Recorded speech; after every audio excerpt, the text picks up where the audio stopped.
Yes, reaction of non metallic oxide with base, reaction of non metallic oxide with base.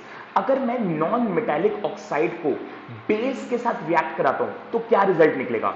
Non metallic oxide होता क्या बेटा?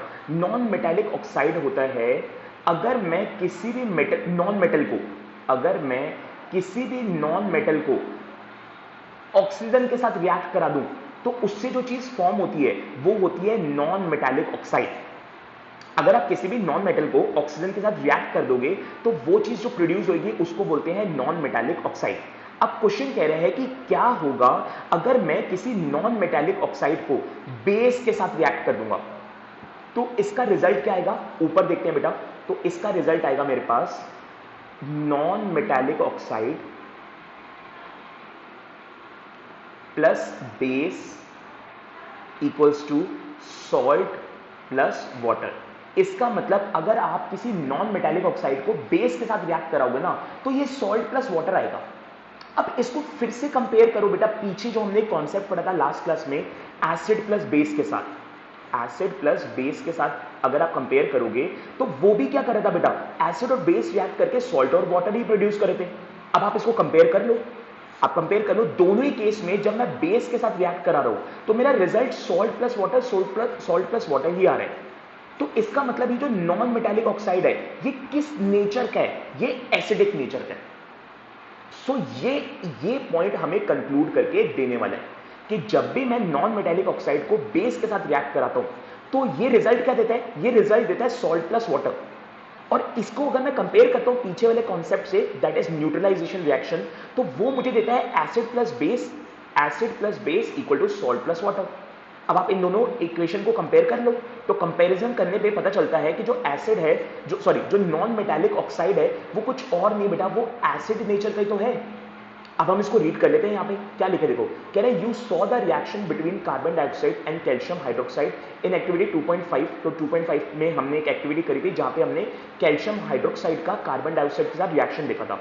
कह रहे calcium hydroxide जो है ना which is base, calcium hydroxide क्या है? एक बेस है, reacts with carbon dioxide to produce a salt and water.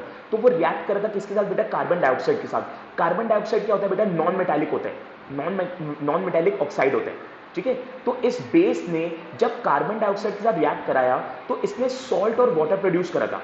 कह रहे since this is similar to the reaction between a base and an acid, तो कह रहे क्योंकि ये रिएक्शन सिमिलर है बेस और एसिड के रिएक्शन से, क्योंकि बेस और एसिड भी बेटा क्या देता है? सॉल्ट और वाटर ही देता है, और ये भी क्या देता है? सॉल्ट और वाटर ही देता है। So we can conclude that non metallic oxide are acidic nature. तो हम कंक्लूड कर सकते हैं यहाँ पे कि नॉन मेटालिक ऑक्साइड कुछ और नहीं है बेटा, ये एसिडिक इन नेचर ही है, ये एसिडिक इन नेचर ही है। सो ये आपको यहाँ पे बता रहे हैं। और जो एक्टिविटी बेटा यहाँ पे आपको रिकॉल कर रहे हैं वो एक्टिविटी क्या थी वो मैं आपको ऊपर लिख देता हूँ। देखो वो एक्टिविटी थी हमारे पास, कह रहे हैं कैल्शियम हाइड्रोक्साइड को कार्बन डाइऑक्साइड के साथ रिएक्ट कराओ। तो कैल्शियम हाइड्रोक्साइड का क्या फॉर्मूला होता है बेटा? CaOH2। कैल्शियम हाइड्रोक्साइड का फॉर्मूला हो गया CaOH2। कह रहे इसको रिएक्ट करो कार्बन डाइऑक्साइड के साथ, तो रिजल्ट क्या निकला था? रिजल्ट निकला था कैल्शियम कार्बोनेट जो कि एक सॉल्ट होता है और प्लस वाटर H2O यानी कि वाटर। अब यहां पे जो कैल्शियम कार्बोनेट है ना ये क्या है बेटा? बेस नेचर का है। और कार्बन डाइऑक्साइड क्या है? कार्बन डाइऑक्साइड आपका non metallic oxide, non metallic oxide, क्योंकि ये बनता किससे है? कार्बन और ऑक्सीजन से बनता है। कार्बन नॉन मेटल है और ऑक्सीजन तो मतलब ऑक्साइड के लिए यहां पे बताया जा रहा है, ऑल्दो ऑक्सीजन भी नॉन मेटल है बट यहां पे वो ऑक्सीजन के साथ रिएक्ट कर रहे हैं, तो क्या बन रहा है बेटा? नॉन मेटालिक ऑक्साइड बन रहा है। अब आप खुद देखो, बेस ने जब नॉन मेटालिक ऑक्साइड के साथ रिएक्ट कराया तो क्या बनाया? सॉल्ट और वाटर, सॉल्ट और वाटर। और बेस और एसिड भी क्या कर रहे थे? वो भी सॉल्ट और वाटर ही बना रहे थे। तो जब दोनों ही केस में बेस मिलके मतलब किसी चीज के साथ मिलके सॉल्ट और वाटर बना रहे हैं तो इसका मतलब ये जो दूसरी चीज है वो क्या है? एक एसिड ही तो है। तो यही तो वो यहां पे कंक्लूड कर रहा है बेटा कि नॉन मेटालिक ऑक्साइड कुछ और नहीं, एक एसिड नेचर का ही सब्सटेंस है। तो अब आप लोग बेटा अपने पास यहाँ पे नोट कर लो, मैं यहाँ पे आपको नोट करवा रहा हूँ सारी बातें। मतलब आप इसको एक तो अंडरलाइन कर लो इस चीज को, और ऊपर यहाँ पे नोट कर लो या जो भी आपके पास स्पेस होगा बेटा आप यहाँ पे लिख लो CaOH2 ये बेस नेचर का है, प्लस CO2 ये नॉन मेटालिक ऑक्साइड है। और जब ये रिएक्ट कर रहे हैं बेटा तो रिएक्ट करके यहां पे आ रहा है CaCO3 दैट इज सॉल्ट और प्लस H2O जो कि है हमारे पास वाटर। अब अगर आप इसको कंपेयर करो, ये एक हमारे पास हो गया और दूसरे से कंपेयर करो, दूसरी चीज है एसिड, सॉरी दोबारा लिखता हूं, दूसरी चीज है base plus acid equals to salt plus water. अब आप इन दोनों को कंपेयर करो तो कंपेयर करके क्या कंक्लूजन निकलता है बेटा? कंपेयर करके कंक्लूजन निकलता है कि नॉन मेटालिक ऑक्साइड कुछ और नहीं है बेटा, एक एसिड ही है। नेक्स्ट कॉन्सेप्ट बेटा हमारे पास यहां पे कह रहा है what do all acids and all basis have in common. सभी एसिड और सभी बेसिस में क्या कॉमन चीज होती है? सभी एसिड और सभी बेस में क्या कॉमन चीज होती है, ये आपसे पूछ ले। तो उसका अगर मैं आपको आंसर बताऊं तो सभी एसिड के अंदर बेटा हाइड्रोजन आयंस कॉमन होते हैं। हाइड्रोजन आयंस कॉमन होते हैं, ये क्या होते हैं अभी डिस्कस करेंगे। और सभी बेसिस के अंदर हाइड्रोक्साइड, हाइड्रोक्साइड को शॉर्ट में बोलते हैं बेटा OH, OH माइनस आयंस जो है ना कॉमन होते हैं। मतलब कि जब आप किसी एसिड के बारे में बात कर रहे हो ना तो उस एसिड के अंदर H प्लस आयंस की एग्जिस्टेंस रहेगी सभी एसिड के अंदर। सेम चीज अगर मैं बेस की बात कर रहा हूं ना तो सभी बेस में OH माइनस आयंस की एग्जिस्टेंस रहेगी। अगर ये एग्जिस्टेंस नहीं है वहां पे तो फिर आप समझ लो कि वो एसिड या वो बेस नहीं है। अब ये आयंस क्या होते हैं? तो आपने 9th क्लास में बेटा पढ़ा होगा, जो आयंस होते हैं ना ये चार्ज पार्टिकल्स होते हैं। चार्ज पार्टिकल, ये पॉजिटिव चार्ज भी होते हैं और ये नेगेटिव चार्ज भी होते हैं। याद करो आपने छोटी क्लास में बेटा पढ़ा होगा कि जो आयंस होते हैं वो आपके क्या होते हैं बेटा? चार्ज पार्टिकल होते हैं जो कि आपके पॉजिटिव भी होते हैं और नेगेटिव भी होते हैं। ठीक है, तो अब क्या होता है बेटा, ये चार्ज पार्टिकल ना किसी भी एसिड के अंदर अगर हमें मिलेंगे, अगर किसी भी एसिड के अंदर अगर हमें फाउंड होंगे यानी कि हमें मिलेंगे, कौन से वाले? वो भी H प्लस आयंस अगर मुझे मिलते हैं तो ही मैं कह सकता हूं कि वो एक एसिड है। और सेम चीज अगर मैं बेस के बारे में बात करूं तो अगर मुझे उसमें OH माइनस, OH का मतलब होता है बेटा हाइड्रोक्साइड। अगर किसी को भी नहीं पता बेटा इसके बारे में तो आप कहीं पे साइड में लिख लो, OH का मतलब होता है हाइड्रोक्साइड। OH का मतलब होता है हाइड्रोक्साइड। अगर आपके पास हाइड्रोक्साइड आयंस किसी सॉल्यूशन में मिलेंगे तभी वो एक बेसिक नेचर का रहेगा, अदरवाइज नहीं होगा। तो अब इसको समझाने के लिए बेटा यहां पे एक एक्टिविटी परफॉर्म करी जाएगी और उस एक्टिविटी से हमें ये चीज क्लियर आउट करी जाएगी कैसे एसिड के अंदर H प्लस आयंस होते हैं और बेस के अंदर OH माइनस आयंस होते हैं। अच्छा, अब इस एक्टिविटी को पढ़ने से पहले मैं आपको इलेक्ट्रिसिटी का एक पॉइंट क्लियर कर देता हूं जो कि आपको चैप्टर नंबर 12 में क्लियर करना होगा, चैप्टर नंबर 12 में पढ़ना होगा कि जो इलेक्ट्रिसिटी होती है ना बेटा वो कैसे काम करती है। इलेक्ट्रिसिटी के अंदर ना चार्ज होते हैं जो कि क्या करते हैं बेटा? फ्लो करते हैं। जैसे आयंस चार्ज होते हैं ना बेटा पॉजिटिव और नेगेटिव, वैसे इलेक्ट्रिसिटी के अंदर जो करंट होता है बेटा, इलेक्ट्रिसिटी क्या है? एक तरीके का करंट है। तो जो करंट होता है ना बेटा इसके अंदर भी दो चार्जेस होते हैं, यानी कि एक पॉजिटिव चार्ज और एक नेगेटिव चार्ज। जिसमें से जो पॉजिटिव चार्ज होता है ना बेटा वो फ्लो नहीं करता, वो एक ही जगह पे खड़ा रहता है, एक ही जगह पे स्टिल रहता है। जबकि जो नेगेटिव चार्ज होता है ना बेटा ये फ्लो करते हैं। ये क्या करते हैं? फ्लो करते हैं।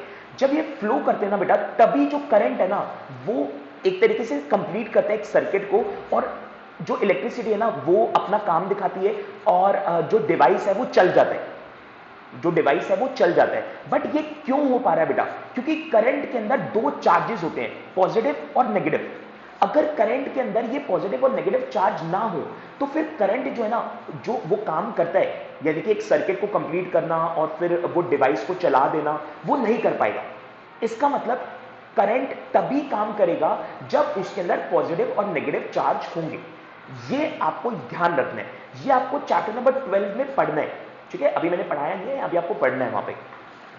तो इस चीज को मैंने इसलिए आपको बता दिया क्योंकि एक्टिविटी 2.8 इसी चीज पे बेस्ड है। ठीक है, तो आपको ध्यान रखना है इलेक्ट्रिसिटी यानी कि करंट जो है तब काम करेगा जब उसके अंदर पॉजिटिव और नेगेटिव चार्ज होंगे, अगर नहीं होंगे तो फिर वो काम नहीं करेगा। ठीक है, तो अब इस एक्टिविटी को समझते हैं बेटा और देखने की कोशिश करते हैं कि कैसे ऑल एसिड के अंदर क्या क्या चीजें कॉमन होती है और ऑल बेसिस के अंदर क्या क्या चीजें कॉमन होती है। तो देखते हैं, इसको रीड करते हैं बेटा। कह रहे take solutions of glucose, alcohol, hydrochloric acid, sulphuric acid etcetera. आपको यहाँ पे चार चीजें लेनी है। एक आपको ग्लूकोज लेना है जिसकी शॉर्ट फॉर्म होती है बेटा C6H12O6। आप चाहो तो अपने पास लिख सकते हो। एक आपको ग्लूकोज लेना है, एक आपको एल्कोहल लेना है। एल्कोहल की शॉर्ट फॉर्म होती है बेटा C2H5OH, ठीक है, ये आपकी एल्कोहल की शॉर्ट फॉर्म होती है। एक आपको हाइड्रोक्लोरिक एसिड लेना है। हाइड्रोक्लोरिक एसिड का मतलब होता है HCl। और एक आपको सल्फ्यूरिक एसिड लेना है। सल्फ्यूरिक एसिड का होता है H2SO4। तो ये आपको ले लेना है बेटा, ठीक है। ये चार चीजें आपको अलग अलग उसमें ले लेनी है। Fix 2 nails on a cork and place the cork in a 100 ml beaker. फिर आपको क्या करना है, एक बीकर लेना है और एक कॉर्क लेना है। ये देखो ये लकड़ी का ऐसा एक टुकड़ा सा ले लेना है, ठीक है।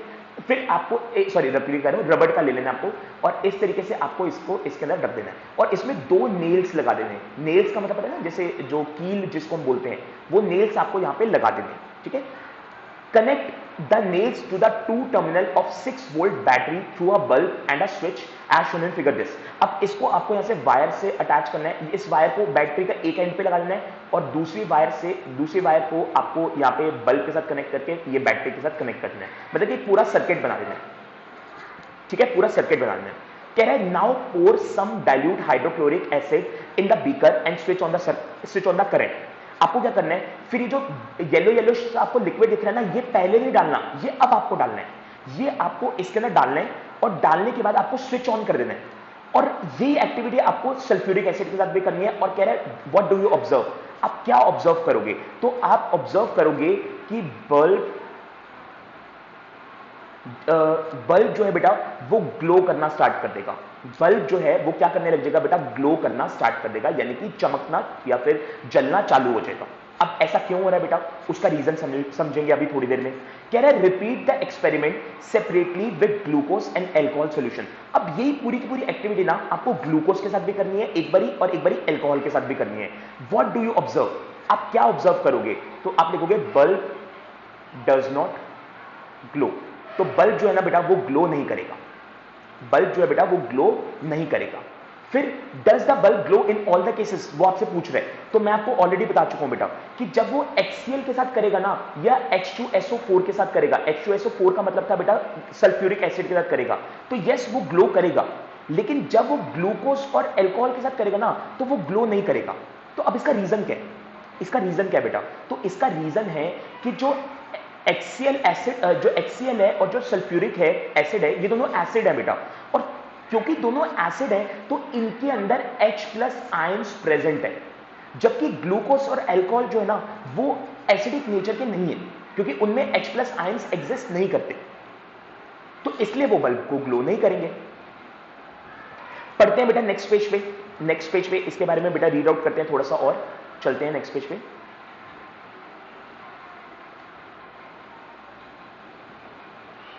देखो यहां पे क्या लिखा है, कह रहे the bulb will start glowing in the case of acid. तो जो एसिड है ना बेटा उसके केस में बल्ब ग्लो करना स्टार्ट कर देंगे। But you will observe that glucose and alcohol solution do not conduct electricity, लेकिन ग्लूकोज और अल्कोहल के केस में नहीं करेंगे। अब आपको क्या बता रहा है, अब आपको इलेक्ट्रिसिटी का एक रूल बता रहा है। कह रहा है glowing of the bulb indicates that there is a flow of electric current through the solution. कह रहे कि अगर बल्ब ग्लो कर रहे हैं ना, इसका मतलब यहां पे करंट फ्लो कर रहा होगा। The electric current is carried through the acidic solution bye ions. तो वो क्यों कर रहा, जो करंट है बेटा वो फ्लो क्यों कर रहा होगा, क्योंकि जो सॉल्यूशन है ना वो एसिड नेचर का है, और एसिड के अंदर क्या प्रेजेंट होते हैं बेटा, आयंस। और आयंस क्या होते हैं बेटा, पॉजिटिव चार्ज और नेगेटिव चार्ज। क्योंकि एसिड के अंदर आयंस प्रेजेंट है तभी वो करंट जो है ना वो कैरी करेगा, और कैरी करने की वजह से एक पूरा सर्किट कंप्लीट होगा और बल्ब जो है वो ग्लो करना चालू कर देगा। अगर ये आयंस उसमें प्रेजेंट ना होते तो फिर बल्ब यहां पे ग्लो नहीं करता। अब देखो यहां पे क्या लिखा हुआ है बेटा, कह रहे acids contain H+ ions as cation and anions such as Cl- in HCl। तो देखो HCl के अंदर अब यहां पे क्या कर रहे हैं, कह रहे हैं इस HCl के अंदर H+ जो है वो पॉजिटिव आयंस है और Cl जो है वो नेगेटिव आयंस है। तो क्योंकि इसके अंदर पॉजिटिव और नेगेटिव आयंस प्रेजेंट है तो इसलिए ये क्या कर रहे हैं बेटा, इलेक्ट्रिसिटी कंडक्ट कर पा रहे हैं। इसी तरीके से अगर मैं HNO3 की बात करूं जो कि नाइट्रिक एसिड होता है, तो इसके अंदर भी देखो मेरे पास नेगेटिव आयंस है। अगर मैं H2SO4 की बात करूं तो देखो इसमें भी मेरे पास नेगेटिव आयंस है। अगर मैं CH3COOH की बात करूं तो इसमें भी मेरे पास नेगेटिव आयंस है। तो देखो क्योंकि इनमें नेगेटिव आयंस है और पॉजिटिव आयंस भी है, देखो since the cation present in acid is H+, this suggest that acid produce hydrogen ions. H plus aqueous, इसको शॉर्ट में बोलते हैं H plus aqueous in solution which are responsible for their acidic property. तो अब देखो यहाँ पे क्या बोलना चाह रहे हैं, कह रहे हैं अगर मैं HNO3 की बात करूं तो इसके अंदर एक तो H प्लस आयंस है और नेगेटिव की बात करूं तो NO3 माइनस आयंस है। अगर हम बात करें H2SO4 की तो कह रहा है कि इसके अंदर जो H2 वाला है बेसिकली, तो उसके अंदर पॉजिटिव आयंस है और जो SO4 वाला है बेटा उसके अंदर मतलब माइनस के नेगेटिव आयंस है। तो अगर आप कॉमन देख पा रहे हो सभी एसिड के अंदर, ये सभी एसिड के नाम है, तो इन सब में एक चीज कॉमन आ रही है और वो है H प्लस आयंस, क्योंकि सभी एसिड के अंदर H प्लस आयंस प्रेजेंट है। यही रीजन है बेटा कि करंट यहां पे क्या हो पा रहा है, फ्लो हो पा रहा है और बल्ब ग्लो कर पा रहा है, जबकि ग्लूकोज और अल्कोहल में ऐसा कुछ भी H प्लस आयन की एग्जिस्टेंस नहीं है, तो इसलिए वो नहीं कर रहा। तो कंक्लूजन क्या निकल रहा है, कंक्लूजन ये निकल रहा है कि बल्ब इसलिए ग्लो कर रहा है क्योंकि एसिड के अंदर आयंस है, और कौन से आयंस है, H प्लस आयंस है। सो क्वेश्चन क्या था हमारे पास, सबसे पहले क्वेश्चन था कि क्या सभी एसिड में कुछ कॉमन चीज होती है, तो यस, सभी एसिड में H प्लस आयंस की प्रेजेंस होती है। ये चीज आपको यहां पे बेटा बताना चाह रहे। अब मैं आपको यहां पे एक टेबल बना के बेटा लिखवा देता हूं कुछ बातों को, और फिर आप लोग बेटा मुझे बताना कि क्या आप लोगों को डाउट है, ठीक है। पहले मैं एक बार टेबल बना के बेटा आपको लिखवा देता हूं। इस टेबल को बेटा अपने पास बना लो।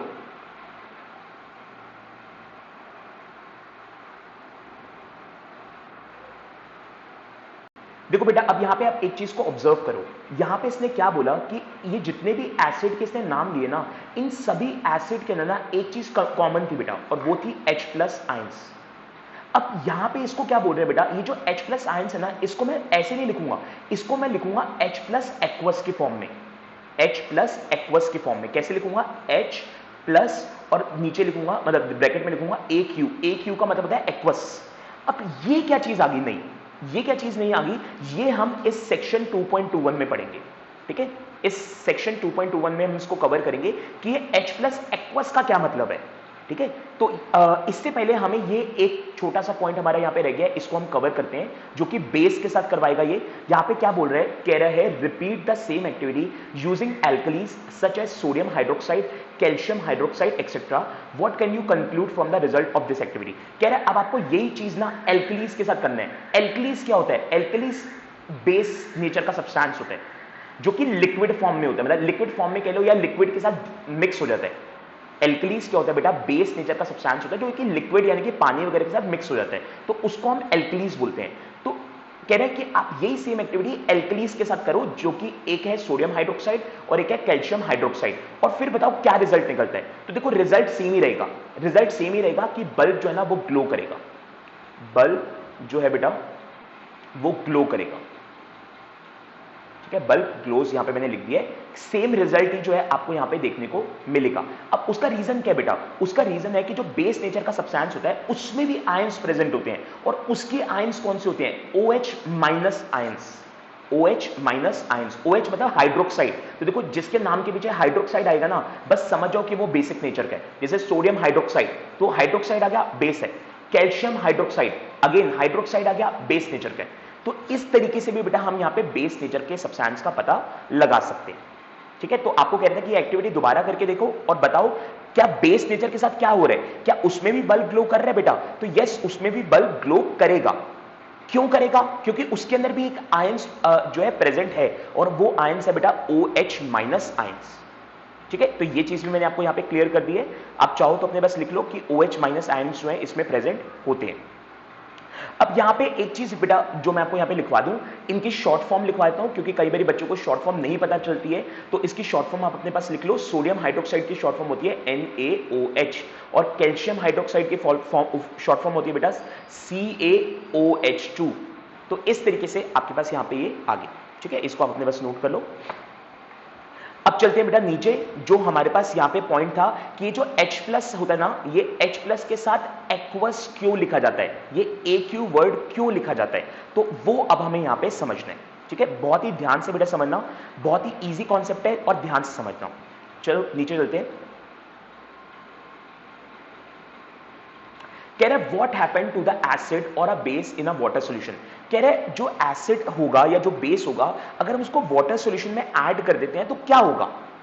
तो यहां पे जो रिजल्ट है बेटा वो यही है कि जब भी हम एसिड को वाटर के साथ रिएक्ट करेंगे ना, तभी तो मेरे पास H+ आयंस निकल के आएगा। जब मैं एसिड को पानी के साथ रिएक्ट कराऊंगा ना, तभी तो मेरे पास H+ आयंस आएंगे बेटा। इसका मतलब एक एसिड में H+ आयन तभी एग्जिस्ट करेंगे जब वो लिक्विड फॉर्म में होगा, यानी कि जब वो पानी के साथ मिक्स होगा। दोबारा से समझ लो मेरी बात को, दोबारा से सुन लो मेरी बात को। मैं क्या बोल रहा हूं, मैं कह रहा हूं, वो क्वेश्चन कहता है आपसे कि अगर मैं एसिड को पानी के साथ मिक्स कर देता हूं तो क्या होगा। तो मैं आपको बता रहा हूं कि अगर एसिड पानी के साथ मिक्स करेगा ना, तभी तो H+ आयंस रिलीज होंगे, तभी तो H+ आयंस की प्रेजेंस नजर आएगी। और ये जो H+ आयंस की प्रेजेंस अब नजर आएगी ना, इसी को तो मैं H+ एक्वस बोलता हूं। इसी को तो मैं बेटा H+ एक्वस बोल रहा हूं। एक्वस का मतलब है एक तरीके से लिक्विड मिक्स होना उसके अंदर। तो यस बेटा, कि अगर एक नॉर्मल एसिड है, अगर एक नॉर्मल एसिड है यानी कि वो लिक्विड फॉर्म में नहीं है, लेट्स से वो गैस की फॉर्म में है। हाँ यस बेटा, एसिड एक गैस की फॉर्म में हो सकता है। तो मान लो अगर एक एसिड गैस की फॉर्म में है, तो क्या वो H+ आयंस रिलीज कर पाएगा? क्या उसके अंदर H+ आयंस की एग्जिस्टेंस होगी? तो आंसर है नो, नहीं होगी। एसिड के अंदर H+ आयन की एग्जिस्टेंस मुझे तभी नजर आएगी बेटा जब वो पानी के साथ रिएक्ट करेगा, यानी कि जब उसके अंदर पानी की एग्जिस्टेंस होगी। अब इसी चीज को समझाने के लिए वो एक एक्टिविटी परफॉर्म करवा रहे हैं आपसे, ठीक है। इसी चीज को समझने के लिए यहां पे एक एक्टिविटी परफॉर्म करते हैं हम। तो देखो यहां पे क्या हो रहा है बेटा, देखो क्या लिखा है, कह रहा है take about 1 gram solid NaCl in a clean and dry test tube and set up the apparatus as shown in figure this. तो आपको कह रहा है कि आपको NaCl ले लेना है। NaCl क्या होता है बेटा? Sodium chloride. सोडियम क्लोराइड जो है एक बेस नेचर का सब्सटेंस होता है, ठीक है। आपको उसको टेस्ट ट्यूब में ले लेना है और इस apparatus की तरह जैसे इन्होंने यहाँ पे लिया हुआ है। कह रहा है इसमें ऐड करना है some concentrated sulphuric acid to the test tube. आपको इसके अंदर कॉन्सेंट्रेटेड सल्फ्यूरिक एसिड डाल देना है। सल्फ्यूरिक एसिड की फुल फॉर्म, शॉर्ट फॉर्म होती है H2SO4, ये आपको डाल देनी है। और कह रहा है what do you observe, is there a gas coming out of the test tube. कह रहा है आपने क्या ऑब्जर्व किया, क्या कोई गैस यहां से बाहर आई? तो आंसर है यस बेटा। जब आप ये रिएक्शन करोगे ना, तो यहां से HCl नाम की गैस बाहर आ जाएगी। गैस आ रही है, लिक्विड नहीं आ रहा। इस चीज का ध्यान रखना, HCl की क्या आ रही है बेटा? गैस आ रही है, लिक्विड नहीं आ रहा, ठीक है। अब कह रहे हैं test the gas evolve successfully with dry and wet blue litmus paper. अब आपको इस गैस को ना, इस गैस को एक बारी ड्राई लिटमस पेपर से चेक करना है, ड्राई ब्लू लिटमस पेपर से, और एक बारी आपको वेट ब्लू लिटमस पेपर से चेक करना है, वेट ब्लू लिटमस पेपर से चेक करना है। तो याद करो बेटा, मैंने आपको बताया था कि जब आप एसिड के अंदर ब्लू लिटमस डालते हो ना पेपर, तो वो रेड में कन्वर्ट हो जाता है। तो अब क्या कर रहे हैं, कह रहे हैं इसी तरीके से आपको HCl गैस के अंदर भी एक बारी ब्लू लिटमस पेपर डालना है और एक बारी ड्राई वाला ब्लू लिटमस पेपर डालना है और एक बारी गीला यानी कि वेट वाला डालना है, और देखो किसमें चेंज आएगा।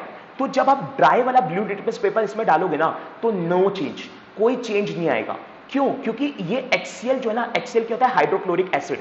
क्योंकि एसिड है तो सही, लेकिन गैसियस फॉर्म में है, गैस की फॉर्म में है, तो इसलिए कोई चेंज नहीं आएगा।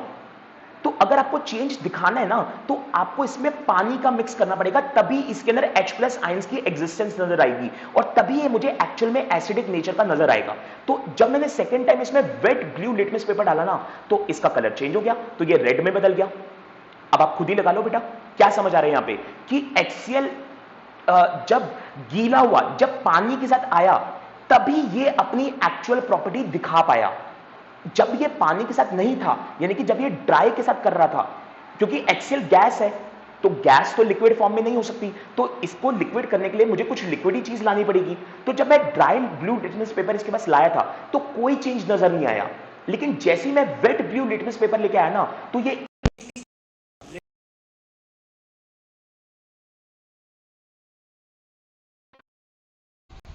सो बेटा देखो, इसमें जब आपको बोला कि यहाँ पे कौन सी, क्या ऑब्जर्वेशन आप कर रहे हो, कौन सी गैस यहाँ पे इवॉल्व हो रही है जब आप NaCl और सल्फ्यूरिक एसिड्स को रिएक्ट करोगे, तो यहाँ पे बेटा गैस इवॉल्व हो रही है HCl गैस, ठीक है। एक तो यहाँ पे आप लिख लो, और फिर इसने बोला कि जब आप ब्लू लिटमस पेपर, चाहे वो ड्राई वाला हो या वेट वाला हो, जब आप उससे करवाओगे तो क्या रिजल्ट निकलेगा, तो वो भी आप बेटा साइड में यहाँ पे लिख सकते हो। HCl गैस को जब हम रिएक्ट करेंगे ड्राई ब्लू लिटमस से और या वेट ब्लू लिटमस से, तो जो रिजल्ट रहेगा बेटा वो क्या रहेगा, ड्राई ब्लू लिटमस से करोगे तो नो चेंज आएगा, और वेट ब्लू लिटमस को करोगे तो ये रेड में कन्वर्ट हो जाएगा। सो ये इसका यहाँ पे रिजल्ट रहेगा, इसको आप जल्दी से बेटा नोट कर लो। एक चीज और बेटा यहाँ पे नोट कर लो, यहाँ पे आपसे ये भी पूछा गया है, on the basis of the above activity what do you infer about the acidic character of dry HCl gas और एक्सियल सॉल्यूशन। तो आपसे पूछा है कि ऊपर वाली एक्टिविटी के बेसिस पे आप क्या इन्फर करोगे, इन्फर का मतलब है क्या कंक्लूजन दोगे एसिडिक कैरेक्टर को लेके ड्राई एक्सियल गैस के हिसाब से या एक्सियल सॉल्यूशन के हिसाब से। तो ऑब्वियसली बेटा मैंने अभी आपको बताया कि ड्राई एक्सियल गैस के अंदर एसिडिक कैरेक्टर नहीं होगा, जबकि एक्सियल सॉल्यूशन अगर वो लिक्विड वाला हो जाए तो उसके अंदर बेटा वो एसिडिक कैरेक्टरिस्टिक होगी, जिसकी वजह से वो एसिड नेचर का बन जाएगा, क्योंकि उसमें H+ आयन एग्जिस्ट करेंगे। तो अब आप यहाँ पे लिख दो, नीचे लिख लो इस पॉइंट का answer, this activity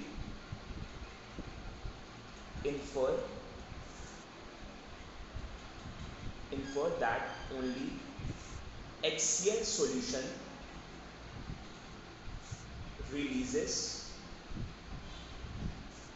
H+ ions and the acidic property exists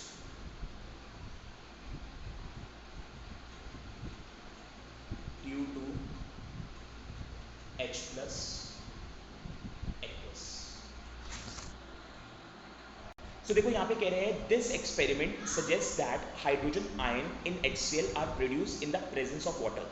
तो कह रहे हैं ये ऊपर वाला एक्सपेरिमेंट जो है ना, ये हमें क्या सजेस्ट करता है कि हाइड्रोजन आयंस यानी कि H+ आयंस बेटा तभी प्रोड्यूस होंगे जब वो HCl किसकी प्रेजेंस में रहेगा बेटा, पानी के प्रेजेंस में रहेगा।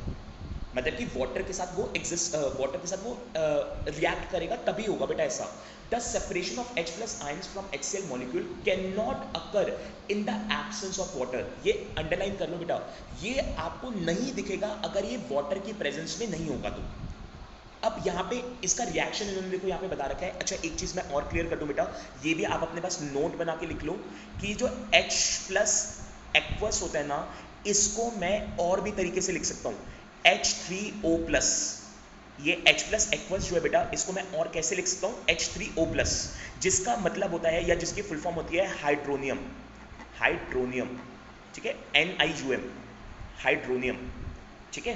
तो H+ एक्वस, ये एक्वस साथ में होना चाहिए। अगर आपको H+ = H3O+ है ना, ये गलत है। ये तभी सही होगा बेटा जब H+ एक्वस होगा साथ में, तभी बेटा ये चीज पॉसिबल होगी, = H3O+, ठीक है। इस चीज का ध्यान रखना बेटा, ये तभी होगा, अदरवाइज नहीं होगा। तो अब देखो यहाँ पे कह रहे हैं कि जो H+ आयंस है ना, ये तभी एग्जिस्ट करेंगे बेटा जब वाटर प्रेजेंट होगा। जब वाटर प्रेजेंट नहीं होगा तो ये H+ आयंस की एग्जिस्टेंस नहीं होगी। अब देखो इन्होंने यहाँ पे एक रिएक्शन दिया हुआ बेटा हमें कि HCl को अगर मैं पानी के साथ मिक्स करूंगा तभी मुझे H3O+ दिखेगा। ये H3O+ क्या है बेटा, ये H3O+ है H+ एक्वस। H3O+ क्या बेटा, H+ एक्वस। तो ये मुझे कब दिख रहा है बेटा, जब ये पानी के साथ रिएक्ट कर रहे हैं। अब देखो नीचे क्या लिखा हुआ है, hydrogen ion can not exist alone but they exist after combining with water molecule. Same बात बार बार रिपीट करी जा रहा है, कह रहा है H+ आयन की एग्जिस्टेंस मुझे नहीं दिखेगी जब तक कि वो पानी के साथ मिक्स नहीं हो जाएगा, ठीक है। फिर क्या बोल रहा है, this H+ ion must always be shown as H+ aqueous और हाइड्रोनियम आयन H3O+। तो देखो आपको यहाँ पे बता रहा है कि H+ आयंस जो है वो हमेशा किस फॉर्म में रहना चाहिए, वो H+ एक्वस या हाइड्रोनियम आयंस, जिसको हम H3O+ भी बोलते हैं। तो एक ही बात होती है बेटा, ये एक ही बात होती है, ठीक है। तो अब देखो यहाँ पे क्या लिख रहा है, कह रहा है कि ये कैसे बनेगा बेटा, ये चीज कैसे आएगी, जब मैं H+ को रिएक्ट कराऊंगा वाटर के साथ, तो ये बन जाएगा बेटा H3O+ या फिर H+ एक्वस, दोनों में से कुछ भी लिख सकते हो आप, ठीक है। तो ये रिएक्शन बेटा आपको यहाँ पे देखने को मिलेगा, ठीक है। और ये H3O+ जो है, ये इसको हम हाइड्रोनियम बोल रहे हैं, या आप H+ एक्वस भी बोल सकते हो। ये तभी एग्जिस्ट करेगा जब एसिड जो यानी कि जो H+ आयंस है वो पानी के साथ रिएक्ट करेगा, ये तभी एग्जिस्ट करेगा, अदरवाइज नहीं करेगा, ठीक है। तो अभी के लिए इतना ही करेंगे इसमें।